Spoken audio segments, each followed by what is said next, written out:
사람이란 참으로 변화되기 어려운 존재인 것 같습니다. 생활 습관 중에 하나를 바꾸는 것도 생각처럼 쉽지가 않습니다. 술이나 담배를 끊으라고 해도 이게 어지간한 결단이 아니고서는 하기가 힘듭니다. 지식이 많아진다고 변화되는 것도 아니고 돈이 많다고 되는 것도 아닙니다. 더군다나 인간의 본성이 달라지고 전혀 새로운 삶으로 변화되는 것은 결코 쉬운 일이 아닙니다. 그러나 내 힘으로 나를 변화시키는 것은 어렵지만 창조주 하나님은 우리 인생을 얼마든지 새롭게 할 수 있습니다.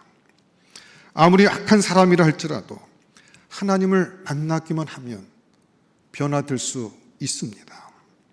성경의 이야기는 하나님 안에서 변화된 사람들의 이야기들로 가득 차 있습니다.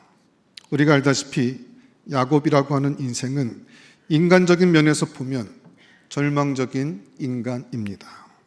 그는 장자권과 아버지의 축복을 받으려고 형 에서를 속이고 심지어 아버지까지 속였습니다. 물론 야곱은 하나님의 복을 받고 싶어 했고 장자의 명분이 그의 인생 가운데 얼마나 중요한지도 알았습니다.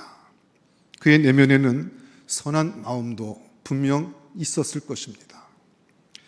그러나 그의 마음에는 육적이고 세속적인 것에 대한 욕망이 너무 강하게 흐르고 있었습니다. 하나님을 향한 마음보다 세상을 향한 마음이 더 강했고 선한 욕망에 이끌리는 것보다 죄의 유혹이 더 컸습니다. 그런데 참으로 놀라운 것은 하나님께서는 죄로 인해 일그러진 삶을 산 야곱을 포기하지 않았다는 것입니다. 인격적으로 모자라고 죄로 얼룩진 인생이지만 하나님은 그런 야곱을 만나주시고 그의 인생을 변화시켜 나갑니다. 가치관을 바꾸고 새로운 사람으로 만들어 나가셨습니다. 오늘 우리가 읽은 본문이 바로 그 야곱이 하나님을 만난 이야기입니다. 하나님은 광야 한가운데서 야곱을 찾아오셨습니다. 우리는 먼저 본문에서 야곱이 브엘세바를 떠나는 사건을 볼 수 있습니다. 동생 야곱에게 축복을 빼앗겨버린 에서는 야곱에 대한 앙심을 품고는 야곱을 죽이려고 틈만 노리게 됩니다. 어머니 리브가는 에서의 분노를 막을 길이 없다는 것을 알고는 야곱을 피난시키기로 합니다. 그래서 야곱을 외삼촌 라반이 있는 밧단 아람으로 보냈습니다.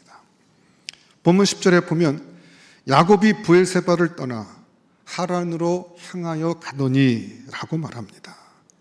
여기 브엘세바는 야곱이 태어나고 자란 곳입니다. 그리고 자기의 가족이 있는 삶의 터전이었습니다.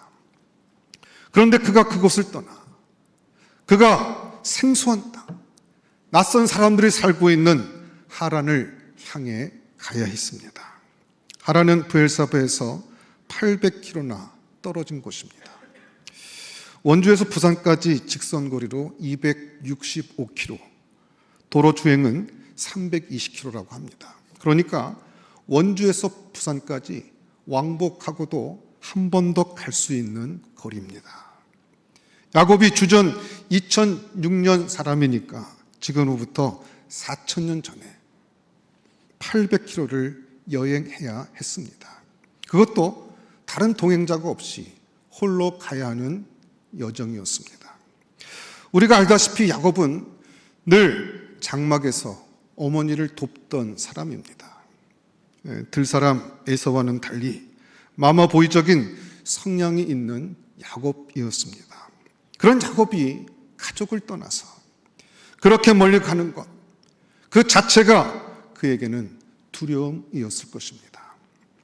아마 이때 야곱의 심정은 미래에 대한 불안과 아버지와 형에 대한 죄책감, 그리고 수치심으로 가득했다고 예측해 볼 수 있습니다.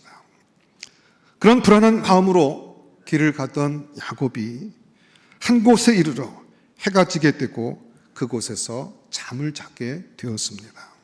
11절 말씀을 함께 보겠습니다. 우리 같이 한번 읽어보도록 하겠습니다. 11절 본문 말씀 같이 읽습니다. 시작. 한 곳에 이르러는 해가 진지라. 거기서 유숙하려고 그곳에 한 돌을 가져다가 베개로 삼고 거기 누워 자더니. 여기서 중심 단어는 한 곳이라는 단어입니다. 영어 성경 RSV에 보니까 이것을 a certain place라고 번역하고 있습니다. 그냥 한 곳입니다. 특별할 거 없는 그냥 한 장소를 가리키는 한 곳입니다. 나중에 그 장소가 루스라고 성경은 밝히고 있지만 여기에서는 그 땅의 지명을 구체적으로 말하고 있지 않습니다. 왜냐하면 성경은 지금 야곱이 잠든 장소에 관심이 있는 것이 아니라 야곱의 영혼과 마음의 상태가 어떤지를 밝히려고 하기 때문입니다. 야곱은 지금 지명도 알 수 없는 낯설고 이름 없는 한적한 벌판에서 해가 지고 칠흑 같은 밤에 그곳에 누워 있습니다. 멀리서 들려오는 짐승의 울음소리는 마치 복수심에 불타는 에서의 칼 가는 소리처럼 들려옵니다. 자신에게 유일한 희망인 외삼촌 라반은 태어나서 이제껏 한 번도 본 적이 없습니다. 더구나 그가 사는 밧담 아람은 또 얼마를 더 가야 하는지, 또 그곳까지 살아서 갈 수는 있을지 그저 막막하기만 합니다. 깊은 외로움과 불안한 마음으로 누워있는 그곳, 바로 이런 것이 한 곳이었습니다. 참 이상합니다. 대부분의 사람들은 성공하고 있을 때 자기의 생각대로 뭔가 잘 되어 갈 때는 하나님을 찾지 않습니다. 그러다가 실패하고 절망과 좌절에 빠졌을 때 비로소 사람들은 하나님을 찾습니다. 지금 야곱의 모습이 그렇습니다. 그는 지금까지 하나님을 그렇게 찾지 않았습니다. 그를 향해 찾아오신 하나님을 야곱은 의식하지도 않았습니다. 그러다가 그날 한 곳에 혼자 누워 잠을 자다가 자기를 찾아온 하나님을 만나게 된 것입니다. 자기가 의지했던 것들이 다 무너지고 주위에 아무것도 없는 그때 야곱의 마음은 가난해지기 시작했습니다. 아마 하나님이 야곱에게 찾아오신 것이 이때가 처음은 아니었을 것입니다. 그런데도 지금까지 야곱은 하나님을 만나지 못했습니다. 아니, 하나님이 눈에 보이지 않았습니다. 하나님 없이도 자기 생각대로 잘 되었고 아무 문제 없이 잘 살았기 때문입니다. 그러다가 자신이 한 곳에 이르게 되자 하나님을 만나게 된 것입니다. 그렇기 때문에 어떤 의미에 있어서는 고난과 실패 현장, 외롭고 고독한 장소는 하나님을 만나는 초로의 기회이기도 합니다. 우리는 그러한 현장에 놓여지지 않는 한 하나님을 찾을 인생들이 결코 아니기 때문입니다. 혹시 여러분들은 어떻습니까? 혹시 지금 자신이 한 곳에 누워있다고 생각하는 분이 있습니까? 그렇다면 알아야 합니다. 바로 그 자리가 하나님을 만날 자리입니다. 마음이 가난한 자, 자아가 깨어진 자가 하나님을 만날 수 있기 때문입니다. 영적 파산을 인정하고 내 자력으로는 구원받을 수 없다는 사실을 철저히 깨닫게 될 때 그때 비로소 신앙은 시작되는 것입니다. 그래서 예수님께서도 산상수훈에서 심령이 가난한 자는 복이 있나니 천국이 그들의 것이며 라고 말씀하셨습니다. 야곱이 이렇게 마음이 가난해져서 한 곳에서 잠이 들었을 때 하나님은 야곱을 찾아오셨습니다. 야곱이 어떻게 꿈에서 하나님을 만났는지 우리는 잘 알고 있습니다. 자, 12절 말씀 한번 같이 볼까요? 12절 또 같이 한번 읽어보도록 하겠습니다. 우리 한번 큰 소리로 같이 읽겠습니다. 시작. 꿈에 본즉 사닥다리가 땅 위에 서 있는데 그 꼭대기가 하늘에 닿았고 또 본즉 하나님의 사자들이 그 위에서 오르락 내리락 하고, 여기 보면 야곱은 꿈에서 땅에서 시작해서 하늘까지 이어진 사닥다리를 보았습니다. 땅에서부터 하늘까지 닿은 사닥다리, 그리고 그 위에서 오르락 내리락 하는 천사들, 참으로 놀라운 꿈을 꾸었습니다. 우리가 꿈을 꾸려면 이 정도는 좀 꿔야 될 것 같아요. 그런데 야곱의 꿈에서 중요한 것은 사다리도 오르락 내리락 하던 천사도 아닙니다. 중요한 것은 사닥다리가 하늘에 닿은 그 꼭대기에는 하나님이 서 계셨다는 것입니다. 야곱은 사닥다리 끝에 서 계신 하나님을 보았습니다. 이때 야곱은 하나님을 처음 만났습니다. 여러분 한번 생각해 보십시오. 지금까지 야곱은 경건한 아버지와 어머니에게서 하나님에 대한 얼마나 많은 신앙 교육을 받았겠습니까? 그는 수없이 하나님 앞에 제사를 드렸을 것입니다. 그러나 그는 지금까지 하나님을 만난 적이 없습니다. 이런 야곱의 모습은 바로 우리의 모습이기도 합니다. 교회에 잘 출석하고 수많은 설교를 듣기도 하고 세례를 받고 성만찬에 참여하기도 하고 때로는 직분을 받아서 교회에서 봉사하기도 합니다. 그런데 여전히 하나님을 만나지 못한 채 10년, 20년, 30년 신앙생활하는 사람들이 우리 주위에 사실 많이 있습니다. 우리가 하나님을 믿는 거 중요합니다. 하나님을 알기 위해서 열심히 성경 공부할 수 있습니다. 그러나 더 중요한 것은 내가 하나님을 대면하고 개인적으로 하나님을 만나야 한다는 것입니다. 지식은 사람을 변화시킬 수 없습니다. 종교인은 절대로 그 본성과 중심이 변할 수 없습니다. 하나님을 만나야 합니다. 하나님과의 만남이 야곱의 인생을 바꾸어 놓았습니다. 그렇다면 하나님을 만난다는 것은 무슨 뜻일까요? 하나님과 만난다는 것은 두 가지로 말씀드릴 수 있습니다. 첫째, 하나님의 임재를 체험하는 것입니다. 사실 하나님은 영이시기 때문에 우리 눈으로 볼 수 없습니다. 우리는 육신적인 눈으로 하나님을 보고 하나님을 만나는 것이 아닙니다.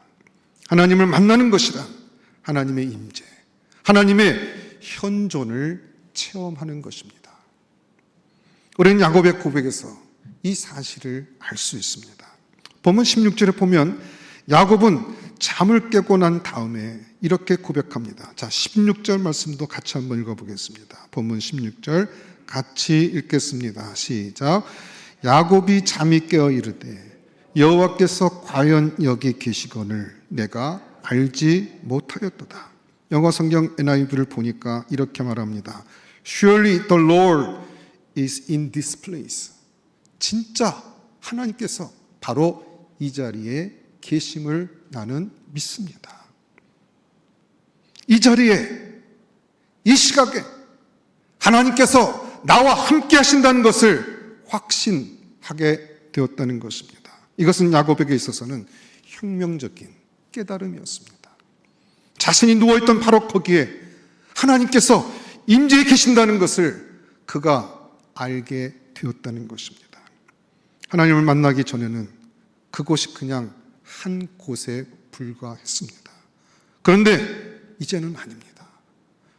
그곳에 하나님이 현존해 계십니다. 그래서 야곱은 잠에서 깨어나 그 장소를 베델이라고 부릅니다. 10절 말씀도 같이 한번 읽어보겠습니다. 17절 우리 한번 같이 또 읽어보겠습니다. 시작. 이에 두려워하여 이르되 두렵도다 이곳이요 이것은 다름 아닌 하나님의 집이요 이는 하늘의 문이도라 하고 그는 그곳을 베델로 체험하게 된 것입니다. 하나님을 만나자 그곳이 더 이상 그냥 그곳이 아닌 것입니다. 그냥 여러 장소 중에 하나가 아니라 하나님을 만난 곳, 바로 하나님이 계신 장소로 바뀌어졌다는 것입니다. 여기서 하나님의 집이라는 말은 하나님이 계시는 곳이라는 의미입니다. 하나님이 임재하시고 하나님을 만나는 곳, 그래서 야곱은 그가 잠을 잔 그 장소를 가리키며 두렵도다 이곳이여 라고 말한 것입니다. 하나님을 만난 사람들의 가장 중요한 삶의 특징이 무엇인지 아십니까? 하나님을 만난 사람들은 어디에서나 하나님의 현존, 즉 하나님의 임재를 붙들고 사는 사람들입니다. 야곱의 삶의 변화는 이 하나님 만남, 하나님의 현존의 사건을 체험하고 나서부터 그는 새롭게 변하기 시작했습니다. 여러분 보십시오. 가인이 아벨을 죽였습니다. 살해 장소는 아무도 없는 빈들이었습니다. 가인은 그 빈들에는 하나님이 계시지 않을 것이라고 생각했습니다. 분노로 눈이 어두워진 가인의 눈에는 그곳에 임재하고 계시는 하나님이 보이지 않았습니다. 믿음의 조상 아브라함이 기근을 피해 애굽으로 갔을 때 그는 질의 겁을 먹고 자기 아내를 너희 동생이라고 속였습니다. 믿음의 사람 아브라함도 그의 가슴을 파고드는 두려움에 눈이 어두워지자 하나님은 더 이상 보이지 않았습니다. 다윗은 어떻습니까? 그는 궁궐한 자신의 침실에서 남의 아내를 범했습니다. 그 순간 정력으로 눈이 어두워진 다윗은 그 침실에 임재해 계신, 현존에 계신 하나님을 보지 못했던 것입니다. 여러분, 누가 하나님을 만난 사람입니까? 누가 하나님을 믿는 믿음의 사람입니까? 누가 좁은 문으로 들어와 좁은 길로 가고 있는 하나님의 백성인 것을 알 수 있습니까? 하나님을 만나지 못한 사람은 교회만이 베델이라고 생각하고 술집이나 일터나 친구를 만날 때는 그곳이 그냥 그곳이라고 생각합니다. 그곳은 하나님이 없다고 생각합니다. 그래서 죄를 짓고 술 취하고 거짓말하고 중상모략하고 다른 사람을 해치고 함부로 말을 합니다. 왜요? 거긴 하나님이 안 계신다고 생각하니까. 하나님 앞에 있다고 생각하지 않으니까. 하나님이 나와 함께 있다고 생각하지 않게 되니까 그냥 그렇게 막 사는 것입니다. 그러나 하나님을 만난 사람은 모든 곳이 베델이 됩니다. 그래서 야곱처럼 고백합니다. 두렵도다 이곳이요. 오늘 저와 여러분의 삶이 이렇게 하나님의 임재를 체험하는 삶이 되기를 주님의 이름으로 축원합니다. 그게 믿음이에요. 하나님이 현존하시고 지금도 이 시각 이 장소에 나와 함께 하시는 그 하나님의 현존을 깨닫고 그 주님을 주님 대접하는 것이 믿음인 것입니다. 우리 집이 그곳이 아니라 베델이 되고 우리 직장과 일터와 삶의 터전이 베델이 되어야 한다는 것입니다. 하나님의 임재하심을 체험하고 그렇게 하나님을 만나는 사람들의 삶이야말로 복된 삶이고 능력 있는 믿음의 삶인 것입니다. 두 번째로 하나님과의 만남은 하나님과의 말씀과의 만남이라고 할 수 있습니다. 야곱의 인생이 바뀌어지는 하나님 체험의 두 번째 영역은 그에게 하나님의 말씀, 하나님의 약속이 주어졌다는 것입니다. 하나님은 언제나 말씀으로 우리에게 다가오십니다. 어떤 사람들은 하나님과의 만남을 무슨 신비한 사건으로만 이해하려고 합니다. 물론 사닥다리도 또 천사들이 오르락내리락 하는 것도 중요할 수 있지만 우리가 하나님을 만난다는 것은 근본적으로 하나님의 말씀이 내 삶에, 내 마음에 부딪혀오고 그 말씀이 내 삶을 흔들어 놓았다는 것입니다. 하나님을 만나고 싶습니까? 하나님을 체험하기를 원하십니까? 그렇다면 지금 하나님의 말씀을 향해 여러분의 마음의 문을 여셔야 합니다. 말씀이 우리 영혼에 부딪혀올 때 우리의 영이 새로워지고 힘을 얻고 능력 있는 믿음의 삶을 살 수 있는 것입니다. 오늘 본문을 보게 되면 하나님은 야곱에게 말씀으로 다가오셨습니다. 13절부터 15절의 말씀을 보면 하나님이 야곱을 찾아와서 주셨던 축복의 약속은 세 가지입니다. 첫째는 하나님이 야곱의 하나님이 되어줄 것이라는 말씀입니다. 여러분 성경 전체를 보면 아주 중요한 주제 하나가 있는데 바로 그것입니다. 하나님이 우리의 하나님이 되고 우리는 그의 백성이 되고 또한 그의 자녀가 되는 것입니다. 계시록 21장 7절에 보면 이기는 자는 이것들을 상속으로 받으리라. 나는 그의 하나님이 되고 그는 내 아들이 되리라. 그래서 이렇게 말씀하셨습니다. 나는 여호와니 너의 조부 아브라함의 하나님이요 이삭의 하나님이라. 하나님께서 할아버지 아브라함과 아버지 이삭의 이름을 말한 것은 야곱이 바로 그 축복의 계보를 이어나갈 약속의 사람이라는 것을 확인시키기 위해서입니다. 야곱은 약속의 자녀입니다. 이제 하나님은 그 야곱의 하나님이 되실 것입니다. 야곱을 향한 하나님의 두 번째 축복의 말씀은 구체적인 이 땅에서의 축복에 대한 약속이었습니다. 내가 누워있는 땅을 내가 너와 내 자손에게 주리니 내 자손이 땅의 티끌같이 되어 내가 서쪽과 동쪽과 북쪽과 남쪽으로 퍼져나갈지며 땅의 모든 족속이 너와 내 자손으로 말미암아 복을 받으리라 하셨습니다. 땅과 자손에 대한 축복, 여러분 이것은 아브라함으로부터 이어지는 하나님의 축복의 내용입니다. 하나님은 아브라함에게도 똑같이 축복했고 이삭에게도 그리고 이제 야곱에게도 똑같이 축복해 주셨습니다. 그런데 여러분 이상하지 않습니까? 아브라함이 복을 받는 것은 이해가 되고 모리아 산에 바쳐졌던 이삭이 복 받는 것은 납득이 되는데 여러분 야곱은 어떤 사람입니까? 지금의 야곱은 어떤 처지에 있었습니까? 야곱은 교활한 도망자였습니다. 아버지를 속이고 형을 사기쳐서 장자권과 하나님의 축복을 가로챈 나쁜 놈입니다. 여러분 우리 같으면 그 야곱을 향해서 뭐라고 말했을까요? 아마 우리는 그냥 두지 않았을 것입니다. 나중에 축복을 주더라도 일단 야곱의 머리를 몇 대 저어박았을 것 같아요. 그런데 보십시오. 이 파렴치한 이 인간을 죽도록 혼내줘도 시원찮을 밤에 하나님이 도리어 야곱을 축복해 주십니다. 여러분 이럴 수가 있습니까? 아마 야곱도 그렇게 생각했을 것입니다. 아 이제 죽었구나. 하나님을 만났는데 하나님이 나 같은 사람을 그냥 두겠는가. 큰일 났다. 내 인생 이렇게 종치는구나. 그런데 하나님은 아니었습니다. 하나님은 야곱을 축복하셨습니다. 왜 하나님은 야곱을 책망하시지 않고 축복하셨을까요? 만약 우리들이 이 부분을 윤리적인 측면에서 본다면 이거 이해할 수가 없습니다.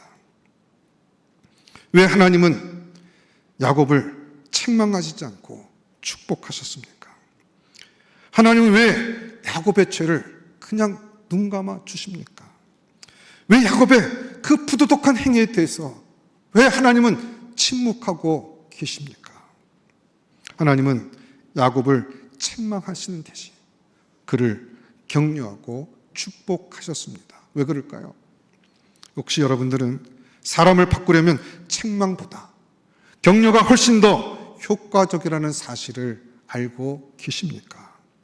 부모가 아이들을 꾸중하고 책망하고 때린다고 아이들이 바뀌어지는 것은 아닌 것 같습니다. 오히려 엄한 부모 밑에서 자라는 아이들이 두려움 때문에 거짓말을 더 잘하기도 합니다. 남편에게 바가지 긁는 것으로 남편이 변화될 수 없습니다. 책망이나 심판보다 사랑이 사람들을 바꾸어 놓는 것입니다. 우리가 알고 있듯이 세상에 변화시키는 하나님의 방법은 사랑이었습니다. 하나님은 죄악의 세상을 심판하실 수 있는 유일한 분이십니다. 한순간에 땅을 뒤엎어 버릴 수 있습니다. 그러나 그렇게 하지 않고 오히려 독생자 예수 그리스도를 세상에 보내셨고 십자가에서 죽게 하셨습니다. 로마서 5장 8절은 이렇게 말합니다. 우리가 아직 죄인 되었을 때 그리스도께서 우리를 위하여 죽으심으로 우리에게 자기의 사랑을 확증하셨느니라. 우리가 죄인 되고 하나님과 원수 되고 우리가 하나님을 찾지 않던 그때 하나님께서 우리를 사랑하사 우리를 향한 그의 사랑을 확증했다고 성경은 말씀하고 있습니다.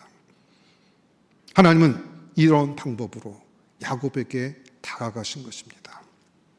마치 하나님은 야곱에게 이렇게 말씀하시는 것 같습니다. 야곱아, 나는 너를 사랑한다. 그동안 너는 너무 오만하고 교만하여서 그리고 건강하고 모든 것이 잘 돼가니까 나를 잊고 살았지만 그래도 나는 너를 잊은 적이 없다. 너는 나의 축복을 이 땅에서 이어나갈 약속의 자녀다. 그런데 더 놀라운 말씀이 세 번째 축복입니다. 그것은 하나님이 야곱과 함께 하겠다고 하는 약속입니다. 네가 어디로 가든지 내가 함께 하겠다. 너를 떠나지 않겠다고 하나님이 약속하신 것입니다. 함께 하시는 하나님. 야곱은 이때 비로소 알게 된 것입니다. 하나님은 더 이상 내 조상의 하나님이 아니라 그분은 나의 하나님이시다. 하나님은 저기 멀리 계시는 분이 아니라 바로 여기에 나와 함께 하시는구나. 바로 이것은 야곱의 인생을 바꿔놓기에 충분했던 것입니다. 하나님은 어디 계십니까? 다시 한번 묻습니다. 하나님은 어디에 계십니까? 나와 함께 계십니다. 여러분 보십시오. 요셉이 그냥 요셉이 된 것이 아닙니다. 애굽 땅의 노예로 팔려갔지만 그는 애굽 땅에 하나님께서 자신과 함께 계신 것을 보았습니다. 아예 그의 삶은 하나님의 임재를 체험하는 삶이었습니다. 심지어 보디발 장군의 아내가 자신을 유혹할 때도 그는 하나님이 그 방에 임재 계심을 느꼈습니다. 여호수아 아시죠? 위대한 하나님의 사람 모세가 이루지 못했던 정복을 여호수아가 이루었습니다. 어떻게 여호수아가 그 일을 할 수 있었습니까? 그것은 간단합니다. 하나님이 여호수아에게 내가 너와 함께 하겠다라고 약속하셨기 때문입니다. 이 약속을 붙들고 여호수아는 요단강을 건너고 여리고 성도 무너뜨리고 심지어 해와 달도 멈추게 했습니다. 다니엘의 세 친구가 왕의 명령을 거절하고 우상에게 절하지 않았습니다. 그러다가 평소보다 7배나 더 뜨거운 풀무불에 던져졌습니다. 그러나 그들이 죽지 않았습니다. 왜 그렇습니까? 하나님이 그 풀무불에 함께 하셨기 때문입니다. 우리는 오늘 야곱처럼 하나님을 만나야 합니다. 날마다 그분의 임재를 체험하고 내가 너와 함께 하겠다는 그 약속의 말씀을 붙들고 살아야 하는 것입니다. 오늘 본문을 계속해서 보면 야곱은 아침 일찍이 잠에서 깨었습니다. 너무 놀라운 꿈을 꿨기 때문에 늦게 일어날 수가 없었습니다. 야곱은 잠에서 깨어나자마자 지난밤 만난 하나님에 대한 감동과 기쁨과 충격을 견딜 수 없어서 베개했던 돌을 가져 기둥으로 세우고 그 위에 기름을 부었습니다. 자, 18절 말씀 같이 한번 읽어보겠습니다. 18절 같이 읽습니다. 시작. 야곱이 아침에 일찍이 일어나 베개로 삼았던 돌을 가져다가 기둥으로 세우고 그 위에 기름을 붓고, 그리고 그것을 베델이라고 부르기 시작합니다. 여기 야곱이 돌을 세우고 그 위에 기름을 부었다는 것은 예배 행위를 말합니다. 아마 제 생각에는 그곳에 수백 명의 성가대원이나 성가대나 파이프 오르간이 없어도 야곱이 그 아침에 드렸던 예배에는 큰 감격과 기쁨이 있었을 것입니다. 여러분, 진정한 예배는 장소가 따로 있지 않습니다. 우리가 신령과 진정으로 성령과 진리로 예배를 드리면 바로 그 장소가 하나님께 드리는 예배의 장소이고 하나님은 그것을 기뻐 받으시는 것입니다. 야곱의 이 예배는 곧바로 헌신과 서약으로 이어지는 것을 보게 됩니다. 성령님이 임하시는 예배는 사람들을 바꿔놓습니다. 가치관이 바뀌고 세계관이 바뀌게 됩니다. 오늘 성경을 보십시오. 야곱은 그의 물질관이 바뀌게 된 것을 보게 됩니다. 하나님께 11조를 드리겠다고 서원을 합니다. 여러분 보십시오. 지금까지 야곱은 장자권 때문에 집에서 쫓겨나 도망가고 있습니다. 형 에서에게서 아버지의 축복과 유산을 가르쳤던 그가 아닙니까? 지금까지 그의 관심은 물질이었습니다. 장자권이 가지고 있는 신앙적인 의미도 큰 것이지만 제 생각에는 야곱은 신앙적인 것보다 눈에 보이는 물질에 대한 축복이 그의 최대의 관심사였던 것 같습니다. 아버지를 속인 것도, 형에게 사기를 친 것도 사실 따지고 보면 다 그런 이유 때문이라고 저는 생각합니다. 그런데 이 야곱이 변하기 시작합니다. 하나님께 11조를 드리겠다는 겁니다. 여러분, 사람이 가장 확실하게 변한 것을 확인할 수 있는 방법 중에 하나는 우리 주머니예요. 감리교 창시자였던 요한 웨슬리가 이런 말을 했습니다. 정확한 표현은 아니지만 이런 뜻입니다. 우리의 주머니가 은혜를 받아야 진짜 은혜를 받은 것이다. 그의 관심이 달라지고 삶의 목표가 달라졌다는 것입니다. 지금까지는 재물과 물질과 이 세상의 축복이 그의 관심의 최고였고 그걸 추구하며 살아왔던 그의 삶이 이제 그 베델에서 하나님을 만나고 나서 그의 가치관이 바뀌게 되었다는 것입니다. 물질이 전부가 아니고 이 세상과 이 세상에 속한 것들이 내 인생의 목표가 아니라 하나님 그분께 그의 삶의 목표와 방향이 바뀌기 시작했다는 것입니다. 사랑하는 성도 여러분, 우리는 하나님을 만나야 합니다. 하나님께서 우리 인생의 주인이 되시고 우리 인생에 개입하셔야 그것이 우리가 사는 방법인 것입니다. 오늘 우리는 베델교회 창립 38주년 기념하며 하나님께 예배를 드리고 있습니다. 야곱이 만난 하나님은 야곱의 하나님이 되시고 저기가 아니라 바로 여기에 함께 계시는 하나님이었습니다.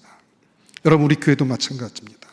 베델에서 만난 하나님은 우리의 주인이 되어주시고 그분이 우리의 모든 삶과 사역 가운데 개입하시고 붙들어 주셔서 성령께서 역사하실 때 우리가 교회가 살 수가 있고 우리 교회가 하나님의 영광을 드러낼 수 있는 것입니다.